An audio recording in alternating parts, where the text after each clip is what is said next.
On. Okay. Hi, everybody. My name is Tim Lilienthal. I'm part of the Vibrancy community. Today I'm going to be interviewing Caroline McCarthy and the project that she's been working on in Massachusetts around the education system. So, hi, Caroline. Hi, Tim. How are you? I'm good. Sitting in my basement. Excuse the backdrop. This is my home office. Curious.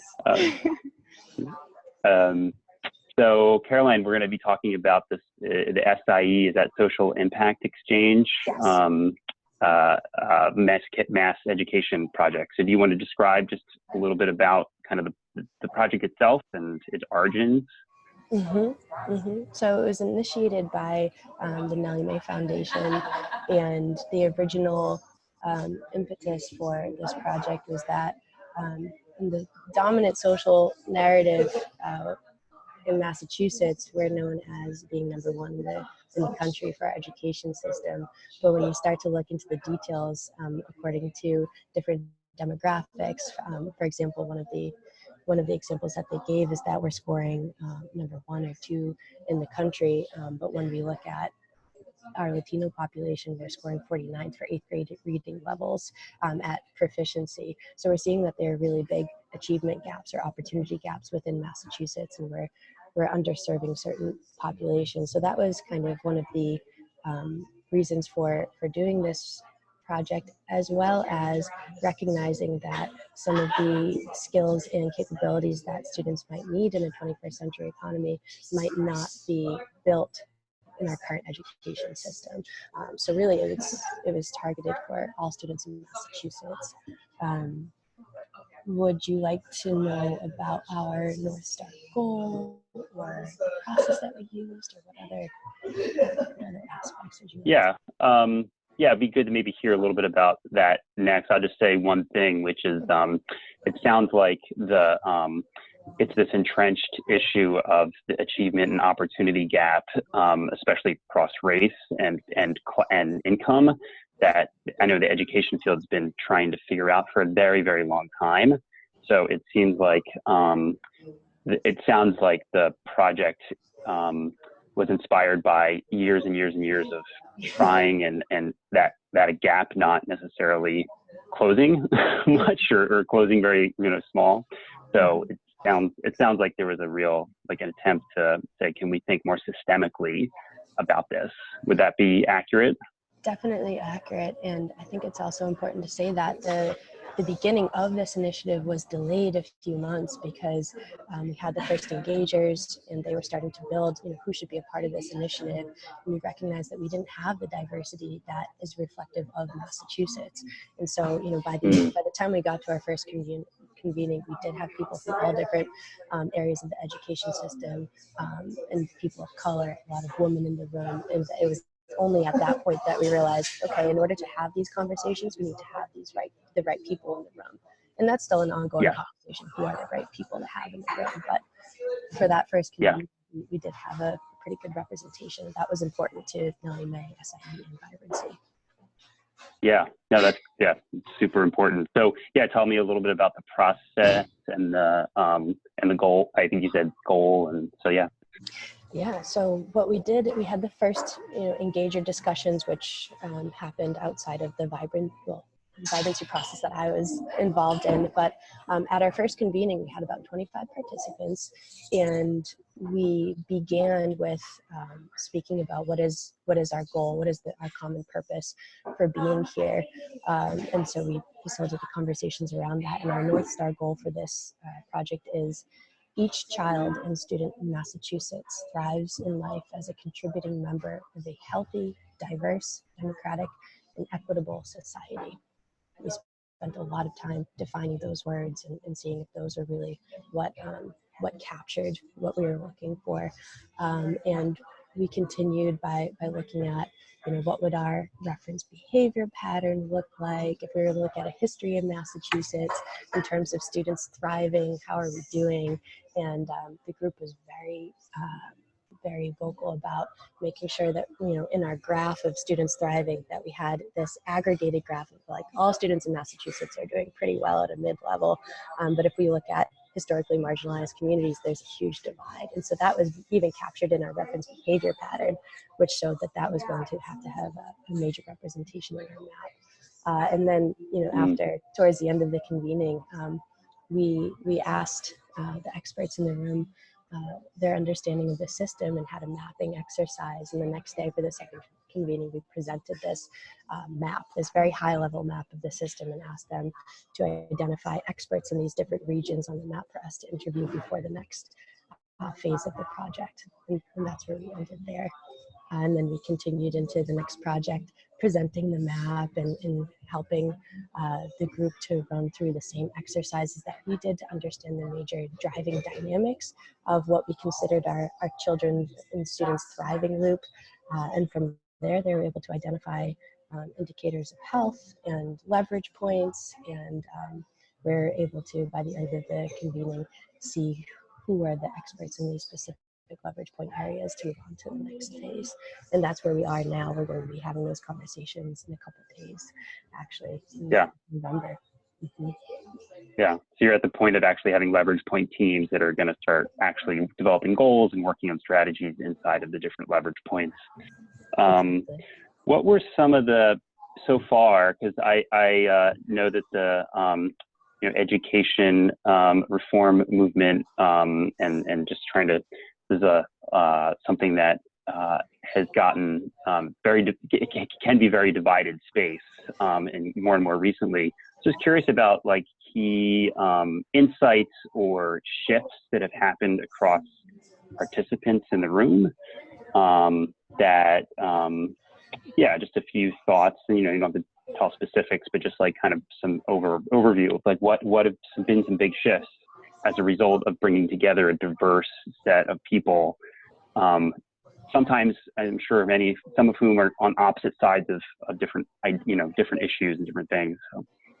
Yes, definitely. There's a lot of tension around the charter school ballot question 2 years ago that was brought into the room. We had representation from both sides. So it definitely felt in the first time that we brought everybody together that people didn't feel like they were being heard. And the evidence of that were people very vocal and very inserting their positions into conversations and kind of fighting back against each other.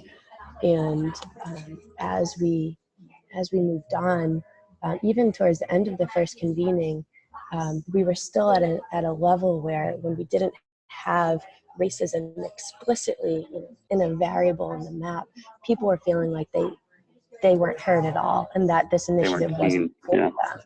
And it wasn't until the third phase from the second convening that we had, where we showed in our mapping all of the different areas that racism materialized in the system, that you could see that there is this kind of like sigh of, not relief, but that they were being listened to, and that we did all share this common understanding that racism has a major impact on our education system, from very high levels of funding to very person-to-person levels of what kids are finding role models in their teachers, or finding support from their teachers, or how are parents being spoken to by educators in the school system. So that was a major shift that people started to kind of loosen up a bit around that topic, so that we're able to have conversations more strategically and less so on an ideological level.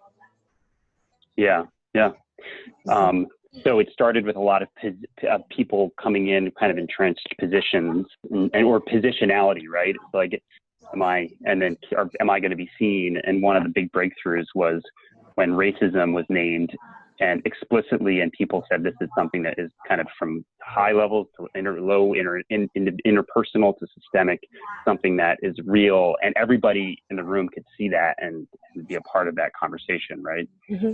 And it should also be said that our facilitation was very important, what people we called on to be speaking and to be contributing. And we were very intentional about making sure that we had an equitable representation in the room, and asking some people to maybe take a step back and some people to kind of step forward. And that's where the agreements work really was powerful. It was very helpful.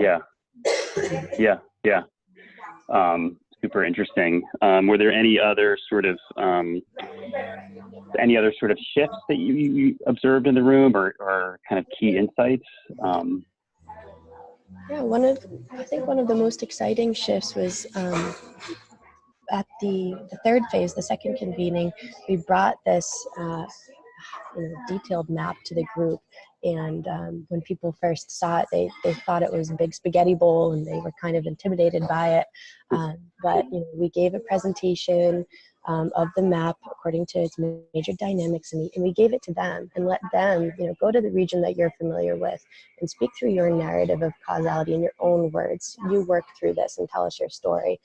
And after running through those exercises, people were able to speak and to use the map's language and to insert their own language and to make arguments and reference the map. And so people became very comfortable with the map and understood, the idea of those driving dynamics and not just the individual variables. We're able to speak about causality and relationships and overall systemic behavior. So I thought that was a major shift where people were kind of, afraid that it was an academic exercise to really being able to incorporate it in their mental models and be able to speak about it comfortably. That was really exciting. That was the first time that I've ever been able to see that in a group that didn't have a background in system dynamics. So it is possible. Yeah. Wow. Yeah. That's pretty cool. So people took the map and then actually began to create a narrative around, because we just tell stories, right? And so people come in with stories about why something's not working, and everyone comes in with their own stories. And so people started to be able to see each other's stories and create maybe some common stories. Is that partly what was happening?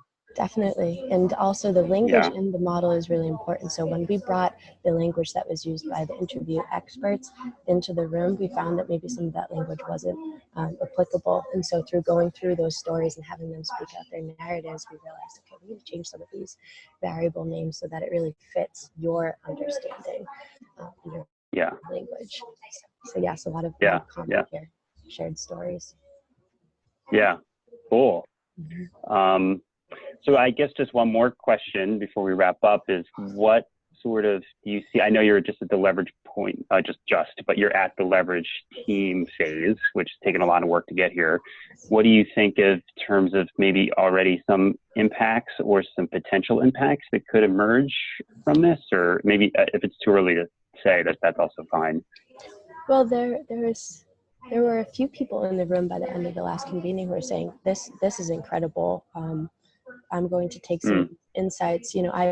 Everybody came in with their own understanding of their regional expertise of the map, but there were some people, thinking specifically of a lawyer who works with Latino youth in Massachusetts, who says, I can start to understand where we need to shift some of our focus in my own organization according to this map, and I'm going to take this back to my own organization. So those are some, I would say, immediate, there's the mental model shifts, and then there's bringing it back to the organizations.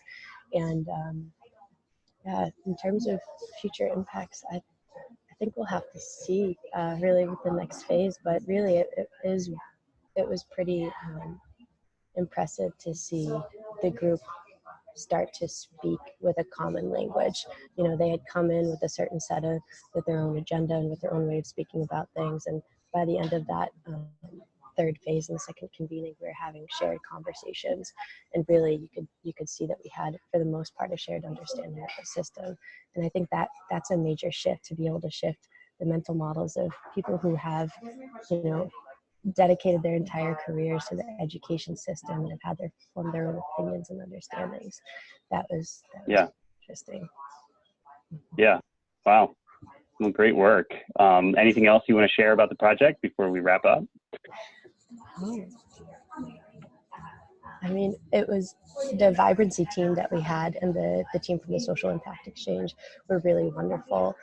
So definitely leadership in the facilitation, our own consciousness of our agreements coming into the process was really important.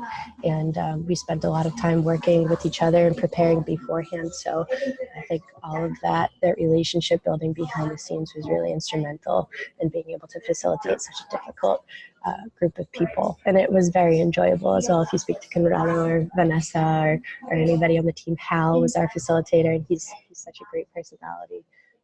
It really was a wonderful experience to be a part of, and the team that we had was really important. Yeah.